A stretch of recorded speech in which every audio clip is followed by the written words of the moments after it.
Bonjour à tous, bienvenue dans cette nouvelle vidéo. Alors aujourd'hui, on va parler de Git, un outil de versionning incontournable pour les développeurs. Alors Git, c'est un système de contrôle de version. Chaque sauvegarde qu'on fait, appelée commit, enregistre l'état du projet à un instant T.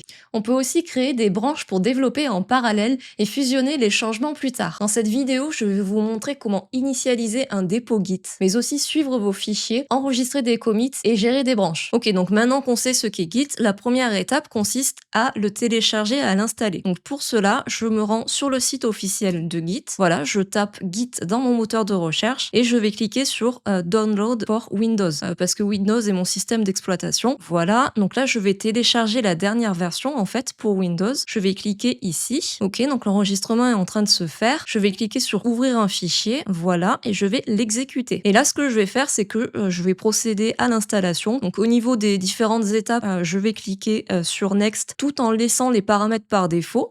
Voilà. Donc il y a pas mal de choses. Je vais pas rentrer dans le détail. Voilà, l'installation est en train de se faire, c'est assez rapide. Ok, donc je vais fermer mon onglet de navigation, voilà. Et ce que je vais faire, donc maintenant que l'installation est terminée, je vais décocher View Realize Note et je vais cocher Launch Git Bash. Je vais cliquer sur Finished et en fait, donc j'ai mon Git qui s'est lancé. Alors Git n'a pas d'interface graphique par défaut, c'est un programme qui s'utilise principalement en ligne de commande. Donc en fait, quand on ouvre Git, en réalité, on ouvre un terminal. Donc voilà, comme vous pouvez le voir, je vais afficher ma fenêtre en plein écran. Voilà, comme ceci. Alors maintenant, on va passer à la configuration de Git. Donc, ce qu'on va faire ici, on va configurer notre nom et notre email, car Git, en fait, il enregistre l'auteur de chaque commit. En fait, ça permet de savoir qui a fait quelle modification dans l'historique, et ça permet aussi de lier nos commits à notre compte GitHub, si jamais on publie le projet, mais ça, on le verra dans une prochaine vidéo. Donc, ce que je vais faire git config --global, oula, user.name, ouvrez les guillemets, Marie, fermez les guillemets, entrée. Donc là, en fait, je lui ai donné comme nom Marie. Je vais faire la même chose avec une adresse mail. Je récupère la commande et au lieu de mettre user.name, je vais mettre user email, ouvrez les guillemets, Marie. Alors là, au niveau de l'adresse, c'est pas forcément une adresse réelle, vu que je suis en train de travailler en local sur mon ordi. En fait, Git, il va pas aller vérifier l'existence de cette adresse mail. Il va juste s'en servir pour enregistrer l'auteur du commit. Donc ne vous inquiétez pas si c'est une adresse mail qui n'existe pas. Ok, maintenant je vais cliquer sur Entrée. Alors pour vérifier que notre configuration a bien été prise en compte, ce qu'on peut faire, c'est un git config-list. Donc là, en fait, je retrouve bien mon nom et mon adresse mail que j'ai défini avec mes précédentes commandes. Donc ça, c'est bien. On va pouvoir continuer. Alors, parfait. Maintenant que Git est installé et configuré, ce qu'on va faire, on va pouvoir créer notre premier dépôt Git. Alors pour cela, je vais fermer le terminal qui est ici. Je vais ouvrir VS Code. Voilà, donc en fait c'est un projet qui contient, donc dans mon dossier qui s'appelle projet Git, j'ai un fichier de type index.html et je vais utiliser en fait ce fichier là pour réaliser mes démonstrations. Donc je vais réouvrir un terminal, voilà, nouveau terminal, je vais sélectionner non pas PowerShell mais mon terminal Git Bash, voilà, je supprime mon terminal PowerShell, là je ferme Copilote et je vais cliquer, je vais ouvrir mon fichier index.html. Donc là en fait j'ai ouvert mon éditeur de code avec un projet existant. Et donc ce que je disais précédemment, c'est que là en fait on va pouvoir créer notre tout premier dépôt Git maintenant qu'on est dans un dossier. Donc alors un dépôt, qu'est-ce que c'est? En fait c'est simplement un dossier dans lequel Git va suivre tous les changements qu'on va faire en local. Donc là je vais juste faire la commande pwd pour être sûr que je suis bien dans mon projet, ce qui est le cas, je suis bien dans mon dossier appelé projet Git. Ok, donc là ce que je vais faire, je vais vouloir initialiser mon dépôt Git, donc je vais faire tout simplement un git init. Je clique sur Entrée. Donc cette commande, en fait, elle a permis l'initialisation d'un nouveau dépôt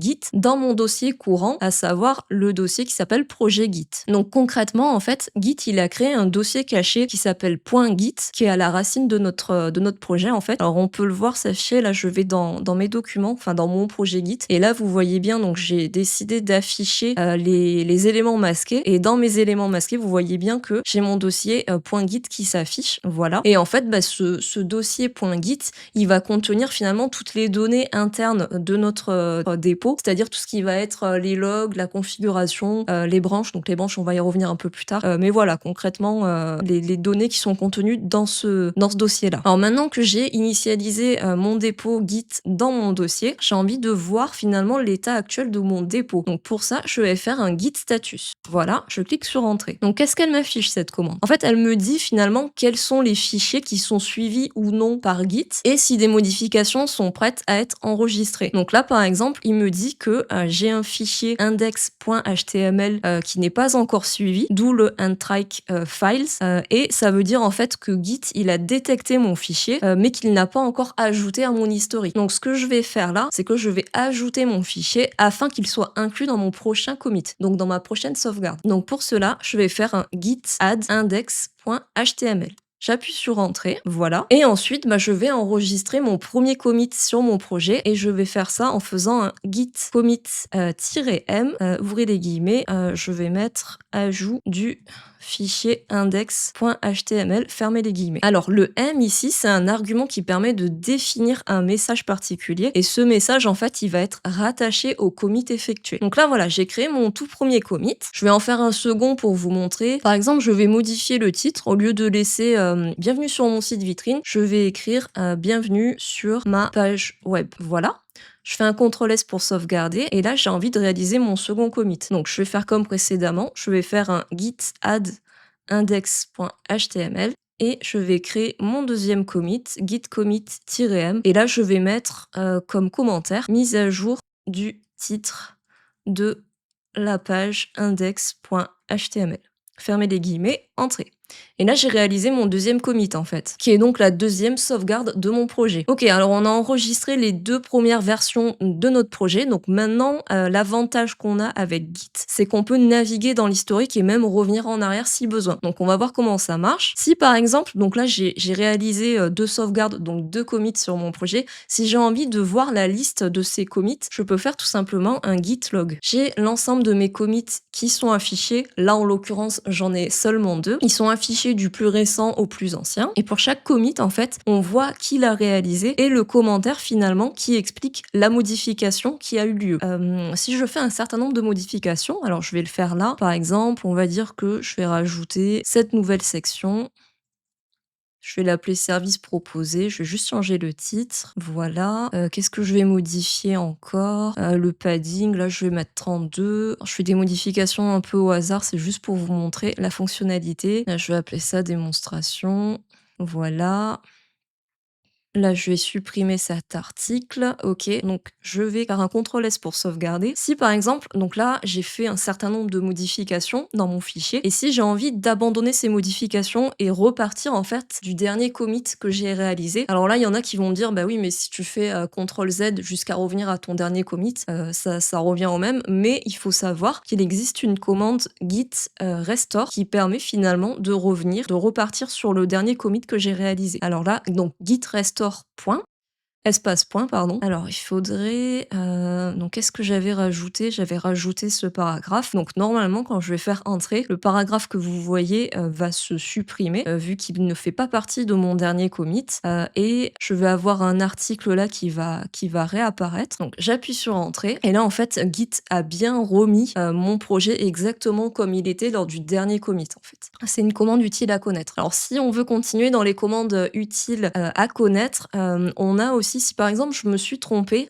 dans le message de mon dernier commit. Alors je vais juste faire un git log. Donc ce que je voulais voir, voilà, c'est les 2 commits que j'ai réalisés. Et si par exemple j'ai envie de modifier le commentaire de mon dernier commit parce que je trouve qu'il n'est pas forcément approprié. Donc vous n'êtes pas obligé de refaire un commit juste pour modifier le commentaire, ça sert à rien. Donc ce que je vais faire un git commit -amend-m et là entre mes guillemets je vais écrire le nouveau message de mon dernier commit en fait. Donc au lieu de mettre mise à jour du titre de la page, je vais mettre, c'est juste pour vous montrer en fait, changement de titre H1 de ma page web. Voilà, fermez les guillemets, j'appuie sur entrée. Ok, donc si je refais un git log, le message de mon dernier commit a bien été changé. Ok, maintenant ce que je vais faire, alors je vais rajouter un nouveau fichier style.css, pardon. Je vais faire quelques modifications dans le CSS de mon fichier index.html.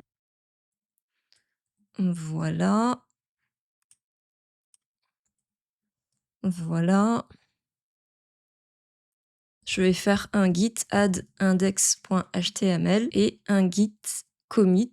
Donc là, ça sera mon troisième commit. Update, alors je vais le faire en français, pardon. Mise à jour du style CSS. Voilà, j'appuie sur entrée. Donc j'ai créé un nouveau commit, mais par exemple, j'aurais aimé finalement rajouter, mon fichier, style.css. Donc là, en fait, j'ai fait un commit, mais voilà, j'ai oublié de rajouter ce nouveau fichier que je viens de créer. Donc là, c'est pareil, ne vous embêtez pas, enfin, vous pouvez refaire un commit, c'est comme vous voulez, mais ce que vous pouvez faire, c'est que vous pouvez rajouter ce fichier dans votre précédent commit. Donc là, ce que vous allez faire, vous faites un git add style.css et ensuite vous faites un git commit amend comme précédemment en fait et no edit. Donc là en fait ce que je suis en train de dire avec cette commande c'est que je veux modifier mon précédent commit en ajoutant finalement mon fichier style.css mais je veux laisser le message de mon commit tel quel. Et si je fais un git log pour vérifier en fait, donc j'ai bien en fait mon fichier style.css qui s'est bien rajouté en fait dans le troisième et dernier commit que j'avais réalisé. Ensuite, alors je vais juste faire un git status, donc normalement j'ai rien à committer avant de passer à la commande suivante. Donc là, si par exemple j'ai envie d'enregistrer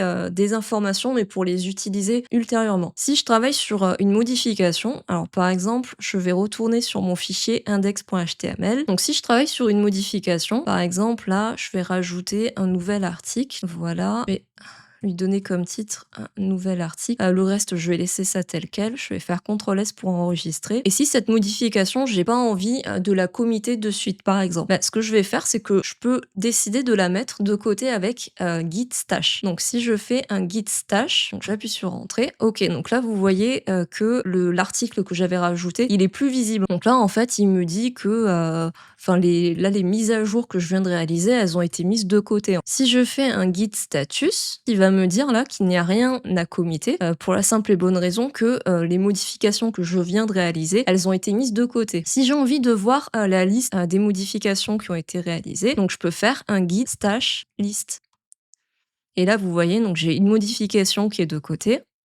Et plus tard, en fait, si j'utilise un git stash pop, en fait, ça veut dire que souhaite récupérer mes changements exactement comme avant. Donc là, je fais ça, je fais entrer. Là, en fait, j'ai bien retrouvé l'article que j'avais rajouté précédemment. Et en fait, j'ai récupéré mon fichier index.html comme si je n'avais pas réalisé de modification. Alors voilà ce que je voulais vous montrer au niveau, on va dire, des commandes principales. Alors maintenant, voilà, jusqu'ici, on a travaillé uniquement sur une seule branche, mais il faut savoir que Git permet aussi de créer de nouvelles branches, c'est-à-dire en fait des lignes parallèles qui vont nous permettre de développer sans cesser notre projet principal, on va dire. Donc on va voir ça de suite. Donc là en fait ce que j'ai envie de faire, c'est que j'ai envie de rajouter une nouvelle fonctionnalité à mon projet, mais comme je suis pas trop sûre de moi, ce que je vais faire c'est que je vais créer une nouvelle branche et je vais rajouter cette nouvelle fonctionnalité sur cette nouvelle branche. Et après ce que je ferai en fait, c'est que je fusionnerai ma nouvelle branche à ma branche principale. Ok, alors je vais juste faire un clear ici. Mince. Voilà. Alors là, ce que j'ai envie de faire, j'ai envie de vérifier que je suis bien sur la branche principale de mon projet qui s'appelle master. Normalement oui, puisque ça s'affiche là. Mais je vais quand même vous montrer la commande. Donc pour savoir, je fais un git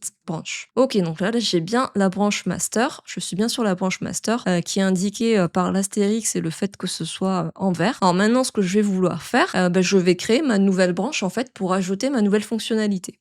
Donc, je peux faire un git branch, comment je vais l'appeler? Feature/UX. Voilà, donc là, je viens de créer une nouvelle branche qui s'appelle Feature/UX. Maintenant, ce que je vais faire, je vais vouloir me déplacer sur cette nouvelle branche. Donc pour ça, je fais un git checkout feature/UX. Ok, donc là, il m'indique que j'ai bien changé de branche. Donc je vais vérifier, je vais refaire un git branch. Et là, normalement, je vais avoir deux branches qui s'affichent. La branche master et la branche, ma nouvelle branche feature/UX, qui, elle, aura une petite astérix et sera en fichier affiché en vert pour me faire comprendre que je suis bien sur cette nouvelle branche. Donc vous voyez là, j'ai bien les informations qui s'affichent. Enfin, je me répète peut-être un peu, mais là en fait ce que j'ai fait, donc j'ai créé ma branche feature/UX afin de développer dessus ma nouvelle fonctionnalité sans finalement impacter ma branche principale qui s'appelle master. Donc je vais retourner dans mon fichier index et ce que je vais faire, on va dire que je vais copier-coller tout ce bloc là. Voilà.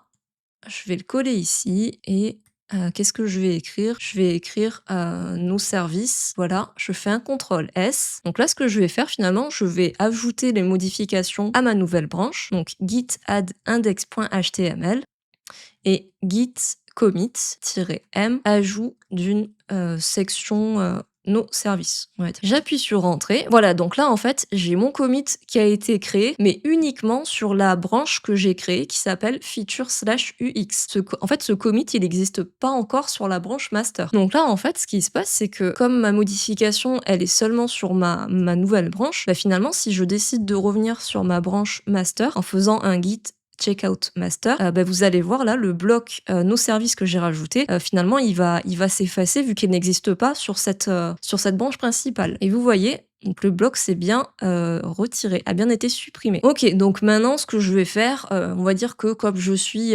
satisfaite des développements qui ont été réalisés sur ma branche feature/ux, bah, ce que je vais faire c'est que je vais fusionner cette nouvelle branche dans ma branche master. Pour ça, je vais faire un git merge feature/ux. Voilà. Et là, vous voyez, donc si vous avez été attentif, donc j'ai bien mon second, enfin la section que j'ai rajoutée précédemment sur nos services. Là, on voit bien qu'elle est présente sur la branche master parce que ma branche feature/ux a bien été fusionnée avec ma branche principale. Donc la nouvelle fonctionnalité est intégrée à ma branche principale. Donc maintenant, en fait, je n'ai plus besoin de ma branche temporaire. Donc ce que je vais faire, c'est que je vais la supprimer. Donc je vais faire un git branch d -d pour delete et je vais préciser le nom feature UX. Ok, donc là on me dit que ma branche a bien été supprimée et si je fais un git branch, normalement je retrouve bien uniquement ma branche principale qui s'affiche. Voilà ce que je voulais vous montrer pour aujourd'hui. Alors on a vu les bases de Git, à savoir installer, créer un dépôt, ajouter des fichiers, réaliser des commits, naviguer dans l'historique et gérer des branches. Alors tout ça, on l'a vu uniquement en local sur notre ordinateur. Alors dans une prochaine vidéo, on verra comment partager ce code en ligne avec GitHub et comment on peut travailler à plusieurs dessus. Si cette vidéo vous a plu, n'hésitez pas à liker, à laisser un commentaire et à vous abonner à la chaîne. Merci et à bientôt sur Marie Développe.